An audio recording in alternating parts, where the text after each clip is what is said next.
childhood. Those catchy jingles. Yeah, they don't do commercials like they used to.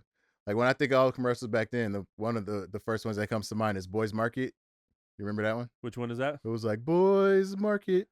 It's everyone's Right. favorite store. Right. Yeah. I mean, it's so many. It's so many that just get, there's commercials that become earworms. And I can trigger one right now. J.G. Wentworth 877 cash now. Yeah, that's so definitely one. You can't, if you hear that when you're getting ready in the morning, you're gonna have it in your head all day, and it's annoying. I got one. But I get the marketing. I am JJ. I am the owner, and I am the king of beepers. So the beeper, the beepers. Remember Crazy Gideon? Crazy Gideon. Which one? That was the one that did all the electronics in downtown LA.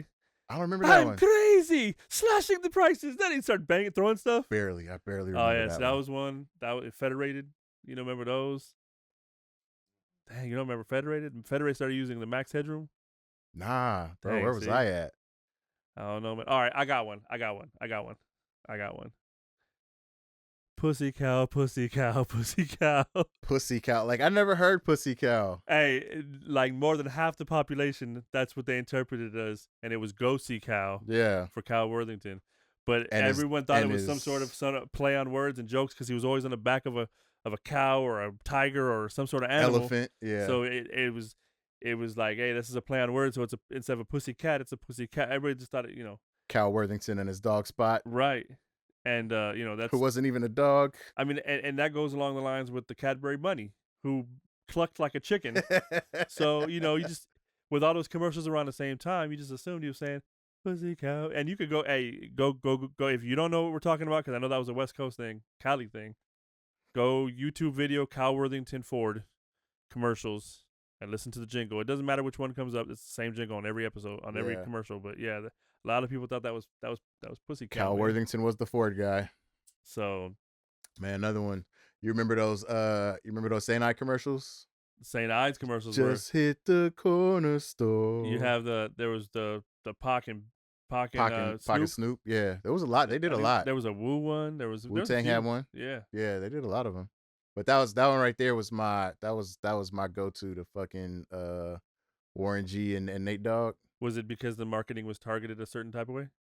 I mean, when you put it like that, talk about... Because realistically, growing up, so I did try St. Ides. I was able to get it near where I was. There's a couple spots in Culver City, even maybe when I... Probably a little early. Yeah, but if you went to like Santa Monica or you couldn't find it out there. You were getting a certain, it was targeted. You had to get the Boone's Farm, and it wasn't even in Culver City everywhere. You had to go to a certain stores. Yeah, close to the high school. So right. Ironically, right. So, saying that, but those commercials were. Matter of fact, there's a connection that a lot of people don't know. There was a Biggie St. Ides commercial. I didn't know. So there was a Biggie one, and the beat used on that one was produced by DJ Pooh. And if you go listen to it, you'll know the beat. You'll know the beat. Very familiar. What beat is it? It's a Dog Pound song.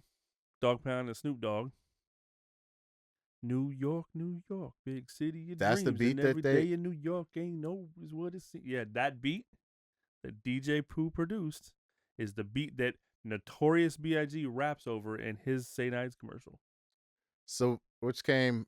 I'm guessing the commercial came first, and then I believe the commercial was first, and then because that was a diss track. I feel like that was the.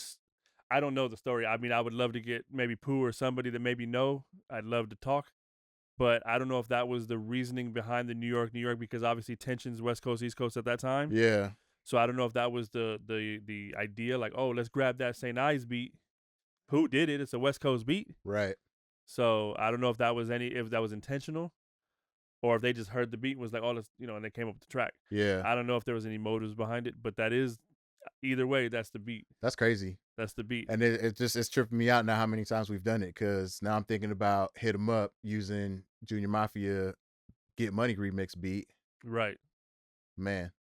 That's wild. I didn't know that though. I didn't realize that that was the beat for Biggie, Yeah, yeah. The St. Ides commercial which for makes it Biggie. even a doper song. So and you know, Big rapped over it. I mean, and it's crazy because if you go listen to that Yeah, and you go think about if there was no West Coast East Coast tensions, right? Let's say yeah, everything was cool. that could have been a feature. That could have been a remix. Like they could have thrown not necessarily that verse, but you could hear Big rapping on it, and you could hear him doing like a Yeah, little collab. But yeah, that's a little connection. And I don't know how much the Big St. Ides commercial aired out here and on the West.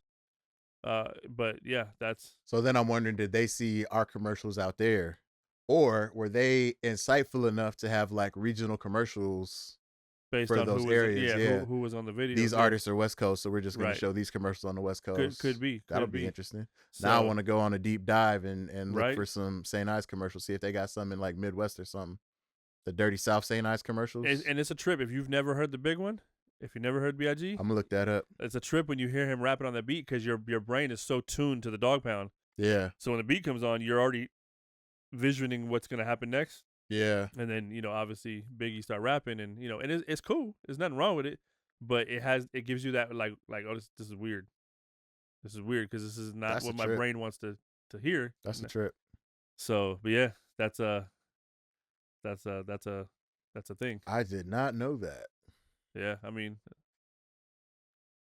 that's the music biz, right? You never know. I mean, it's kind of like sampling, right? I mean, you know, Yeah, it's a trip when you hear a beat that's sampled from something that's it's crazy when you find ones out that are kind of hidden and tucked away, and you're like, oh, and it kind of like, oh, I didn't know, like that's crazy. yeah, But it's the ones that you hear sometimes where it's like, oh, that's obvious. Yeah, that's that, you know, yeah, like I Dream of Genie. Obviously, Will Smith used it, right? Parents don't understand. right. But then later on, Timbaland used it with I'm trying to remember the name of the track with Mad Skills. It was on that Under Construction, right? Or I think it was on Tim's bio. Tim's bio. I think it was on Tim's bio. I do remember. Tim did a couple because he did Spider-Man. Didn't he do a Spider-Man joint? Yeah. Here we go. So wave your hand. It's Missy Yeah. Maganu and Timbaland. Yeah. He did Knight Rider, Did the Night Rider, which Busta also did. Sardines and Pork and Beans. Busta did too. Busta did That's the right. Night Rider Fired joint, up. Fired up. Yeah. So That's a lot. yeah, TV shows were definitely an inspiration. I want to hear for them all some now. spots. Somebody needs to go through, find all the sitcoms of like the 70s and the 80s and make. I feel like there's a lot. I mean, I know Super Friends was used for some stuff, and you know, I mean, there's a lot. I mean, even video games, right? We talked about the Wu track that used the video game, and you know, Flip Hat Pac-Man. if I'm not entirely mistaken, I think there's a Beanie Siegel song that uses Pac-Man. If I'm not mistaken, I don't the remember that crunching. one. Yeah. So Yeah.